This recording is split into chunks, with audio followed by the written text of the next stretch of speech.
everybody! So after I published my last video, I realized that there were other things when I was in college and studying history that I hadn't heard of prior.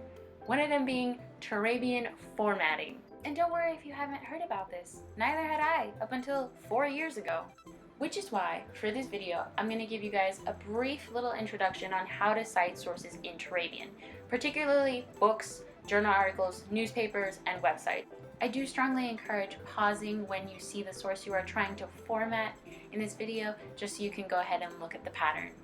Before we get into that though, I do want to touch upon the why. Why do we use Turabian? And basically, it's the same reason as other formats such as MLA and APA. It's to avoid plagiarism, which, ladies and gentlemen, plagiarism is stealing. Now that we know the why, let's get into how we use Turabian. Alright, so the first thing we're going to learn to cite is a book. So we'll be using A People's History of the United States by Howard Zinn. Luckily, formatting in Turabian is pretty straightforward.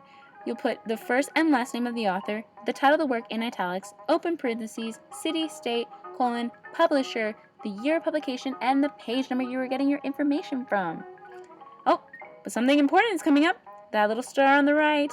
And that is because this is the footnote version. That's right, ladies and gentlemen. In Turabian, there are two versions of how you cite a source, a footnote and a bibliography. But do not worry, I hear your groans. There is very little difference in how they are formatted. For you see, ladies and gentlemen, the only difference in the bibliography version is the last name of the author goes before the first, there are no parentheses, and there is no page number. The next most common thing you will source as a history major is a journal article. Now, a journal article looks a little bit different than a book, but nonetheless, kind of the same. For if you look at it closely, ladies and gentlemen, you can see that we have our author first and then the title of the article. Now, taking a closer look, you will see here that we have our journal title in italics, followed by the volume number, the year of publication, and the page numbers from which our article takes. Next up, we have newspapers. And to no one's surprise, there is two ways on how to format them. But do not worry, because you'll only need your author, title, publisher, and date of publication, as well as the date you access this information, and a URL if there is one. Lastly, we have websites, and frankly, they are my least favorite.